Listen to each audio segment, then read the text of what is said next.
மெரிபா பன்னீர் soda. I trust மெரிபா. கரூர் மக்கள் கடந்து வந்த பாதை. 2025 செப்டம்பர் 27ஆம் தேதி கரூரில் வேலுசாமிபுரத்தில் கூட்ட நெரிசலில் சிக்கி 41 பேர் உயிரிழந்தனர். 100க்கும் மேற்பட்டோர் காயமடைந்தனர். இந்த சம்பவம் தொடர்பாக நீதிமன்றம் உத்தரவிட்டதன் பேரில் ஐஜி அஸ்ரா கார்கே தலைமையில் சிறப்பு புலனாய்வு குழு அமைக்கப்பட்டது. கரூர் வந்த இந்த குழுவினர் விசாரணை நடத்தினர். மேலும் இந்த வழக்கில் கைது செய்யப்பட்டிருந்த தாவேக நிர்வாகிகள் 2 பேரை 2 நாள் காவல் எடுத்து விசாரணை நடத்தினர். இந்த வழக்கை சிபிஐக்கு மாற்றி உச்சநீதிமன்றம் உத்தரவிட்டது. ஐபிஎஸ் அதிகாரி பிரவீன்குமார் தலைமையிலான சிபிஐ அதிகாரிகள் 16ஆம் தேதி இரவு கரூர் வந்தனர். கரூர் வந்த குழுவினர் விசாரணையை துரிதப்படுத்தினர்.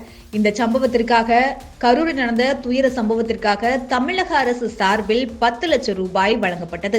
காங்கிரஸ் சார்பில் 2.5 லட்சம் ரூபாயும், மக்கள் நீதி மய்யம் சார்பில் 1 லட்சம் ரூபாயும், விசிகே சார்பில் 50,000 என நிவாரண உதவிகள் வழங்கப்பட்டன. இதேபோல தாவேக சார்பில் உயிரிழந்தவர்களுக்கு 20 லட்சம் வழங்கப்படும் என அறிவிக்கப்பட்டிருந்தது. அதனை தாவேக தலைவர் நேரில் சந்தித்து வழங்குவார் எனவும் எதிர்பார்க்கப்பட்டது. அதற்காக கரூரில் திருமண மண்டபங்கள் சந்தித்து வழங்க திட்டமிட்டிருப்பதாகவும் தகவல் வெளியாகின.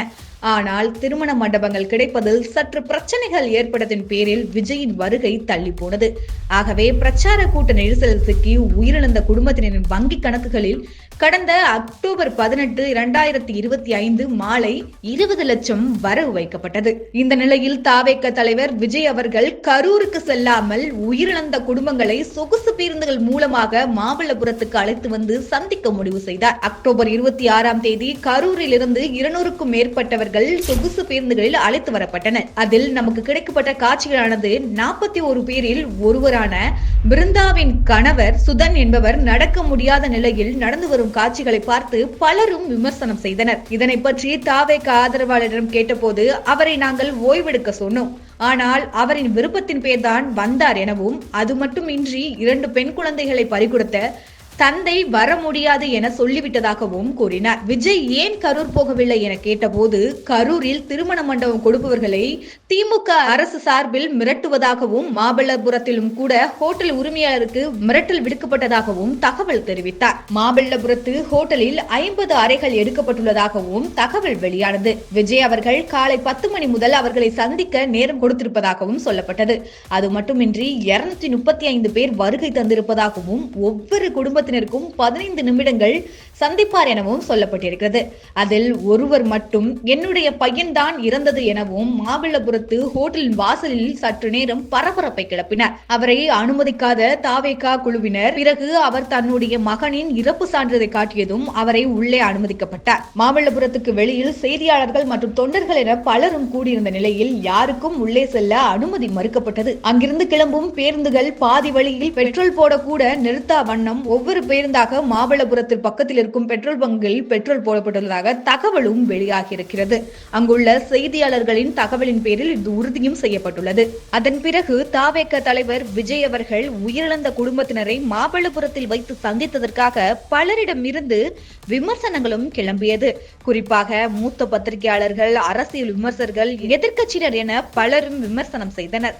இதையெல்லாம் காதில் வாங்காத விஜய் அவர்கள் அடுத்தடுத்து தன்னுடைய எக்ஸ் தளம் மூலமாக பதிவுகளை பதிவேற்றம் செய்தார். குறிப்பாக அக்டோபர் 28ஆம் தேதி நெல் கொள்முதல் விவகாரத்தில் தமிழ்நாடு அரசை கண்டித்த அறிக்கையாக இருக்கட்டும், அக்டோபர் 28ஆம் தேதி தாவேக செயல்பாடுகள் ஒருங்கிணைக்க நிர்வாக குழு அமைப்பது தொடர்பாகவும் அறிவிப்புகளும் வெளியானது. அக்டோபர் 28 நிர்வாக குழுவின் முதல் கூட்டம் தொடர்பான அறிவிப்புகளும் வெளியானது. அதன் பிறகு தாவேக தலைவர் விஜய்கிட்டிருந்து இன்னும் ஆக்ரோஷமான பதிவுகளையும் பார்க்க முடிந்தது. தமிழகத்தில் சட்டம் ஒழுங்கு எங்கே? பெண்களுக்கும் பொதுமக்களுக்கும் பாதுகாப்பு எங்கே? தொடர்ந்து துன்பம் நேர்கிறது.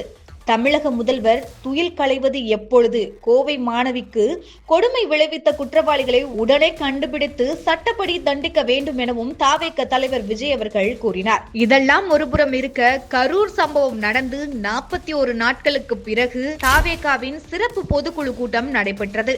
இந்த பொதுக்குழு கூட்டத்தில் விஜய் அவர்களின் பேச்சு சற்று உற்று நோக்கத்தக்கது. குறிப்பாக 2026 தாவேகா ஆட்சி அமைக்கும் எனவும் போட்டியானது திமுகவுக்கும் தாவேகாக்கும் மட்டும்தான் போட்டி எனவும் 1972க்கு பிறகு உங்களை கேள்விக்க யாருமே இல்லை என்பதாகட்டும், மக்களை சந்திப்பதற்கு நெருக்கடியான சூழலை மட்டுமே அமைத்து கொடுப்பதாகவும் ஆளுங்கட்சியினர் பார்த்து விமர்சனம் செய்தார். அது மட்டுமின்றி ஆதவர்ஜுனா அந்த கட்சியிலிருந்து பேசும் பொழுது 75 வருட கட்சியின் சூழ்ச்சி எங்களுக்கு தெரியாதா என்றும், மக்களிடம் பாவ மன்னிப்பு கேட்டுக்கொள்கிறேன், அதாவது திமுகவுக்கு கடந்த 10 ஆண்டுகளாக தேர்தல் வியூக வகுப்பாளராக பணியாற்றியதற்காக பாவ மன்னிப்பு கேட்டுக்கொள்கிறேன் எனவும் கூறியிருந்தார். இதற்கு பதிலடி கொடுக்கும் விதமாக திமுக விழாவில் பேசிய துணை முதலமைச்சர் உதயநிதி ஸ்டாலின் அவர்கள் அட்டை படங்களுக்கு எல்லாம் கூட்டம் கூடத்தான் செய்யும், திமுக கட்சி கொள்கையாலும் தியாகத்தாலும் கட்டமைக்கப்பட்டது எனவும் கூறியிருந்தார். இருக்கக்கூடிய ஆட்சியும் அதிகாரத்திலையும் நாங்கள் பெண்களுக்கு பாதுகாப்பாக இருக்கிறோம், சட்டம் ஒழுங்கு சீரோட இருக்குது, ஒரு மிகப்பெரிய ஒரு கட்டுக்கோப்போடு இருக்குன்னு சொல்கிறீங்க. அப்போது இருக்கக்கூடிய சட்டம் ஒழுங்கு எப்படி சீர்கெட்டு போயிருக்குன்றது தொடர்ச்சியாக எல்லாத்தையுமே ஆட்சியாளர்களும் அதிகாரிகளும் எவ்வளோ மெத்தனை போக்கில் இருக்கிறீங்க, மக்களுடைய பாதுகாப்பு கேள்விக்குறியாக இருக்குன்றதை எடுத்து காட்டுறாரு, எடுத்து சொல்கிறாரு. எல்லாம் 3 பேரையும் கரெக்டாக காலில் குறி வச்சு 3 பேரையும் சுட்டு அப்படியெல்லாம் இது வரைக்கும் தமிழ்நாட்டில் எந்த சம்பவமே நடக்கலை. புரியுதுங்களா? ஒன்று அவங்க பிடிக்கிறதுக்கு முன்னாடி கொன்னுட்டோன்னு சொல்லுவீங்க, இல்லைன்னா வழக்கமாக சொல்லுவீங்கள்ல, அருவாள் வச்சுருந்தாரு, நாட்டு வெடிகுண்டு எரிஞ்சார், அது வெடிக்கலை, அப்புறம் ஒருத்தரை தாக்கிட்டாரு, அவருக்கு கையில் கோடு கிழிச்சிருச்சு, அவர் ஹாஸ்பிட்டலில் அனுமதி. இதுதான் வழக்கமாக இன்றைக்கி இல்லை, ஏறத்தாழ 30 ஆண்டுகளாக செய்திகள் நான் படிச்சுக்கிட்டு இருக்கிற வரைக்கும் இப்படி தான் பார்த்துக்கிட்டு இருக்கேன் செய்திகள். உடனடியாக நடவடிக்கை எடுத்திருக்காங்கன்றது பாராட்டத்தக்கது தானே. அதில் மாற்றுக்கருத்தே இல்லை. இந்த பொண்ணு ஏன் அங்கே போச்சு, எங்கே வேணால் போ, தமிழ்நாட்டுக்குள்ளே தானே இருக்குது. நடுத்தீவில் கொண்டு போய் கோவை ஏர்போர்ட்டை வச்சுருக்கீங்க. அப்போ அதுக்கு பின்னாடி சமூக விரோதிகள் வராங்கன்னா அப்போ உங்களுக்கு அது தெரிஞ்சு தானே இருக்குது. அவர்கள் மீது ஏற்கனவே கொலை குற்றங்கள் இருக்குது, திருட்டு வழக்குகள் இருக்குது, கொலை முயற்சிகள் இருக்குது, எல்லாமே இருக்குல்ல. அப்படிப்பட்ட குற்றவாளிகள் எப்படி ஒன்றிணைகிறாங்க, எல்லாருமே ஒரு இடத்துல வராங்க. பிரதானமாக இருக்கக்கூடிய கோவை ஏர்போர்ட்டுன்றது உங்களுக்கு தெரியும், ஏதோ ஒரு இடத்துல எல்லாம் மூலையில் இல்லை. அப்போ இருக்கக்கூடிய இடத்துல எங்கள் முட்புதருக்குள்ளே போகிற அளவுக்கு, அப்போ அங்கே திட்டம் தீட்டக்கூடிய அளவுக்கு சமூக விரோதிகள் போய்கிட்டு இருக்காங்களா? 11 மணிக்கு அந்த பொண்ணு எங்கே போனாங்கன்ற ஸ்டேட்மெண்ட் நீங்கள் திருப்பி சொல்லுங்கள், அதை நீங்கள் எப்படி கன்வே பண்ணணும்னு நினைக்கிறீங்க? நான் இப்பவும் சொல்கிறேன், 11 மணிக்கு இல்லை, காந்தி கண்ட கனவு இன்னும் நினைவாகலைன்னு சொல்கிறேன். சென்னையில் ஒரு காவலர் இதை பற்றி சொன்னாரா இல்லையா?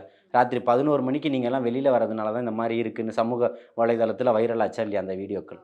அப்போது ஒரு காவல்துறையை சேர்ந்தவரே இந்த மாதிரி ஒரு ஸ்டேட்மெண்ட் சொல்வது ஏற்றுக்கொள்ள முடியுமா? நீங்கள் வருவதனால தான் இந்த மாதிரி தவறு நடக்குது, அந்த மாதிரி பெண்கள் வராதிங்கன்னு சொல்லக்கூடியது அவர் யாரோ ஒருத்தர் இல்லை, ஒரு காவல்துறையில் இருக்கக்கூடியவர் சொல்லக்கூடியதை ஏற்றுக்கிறீங்களா?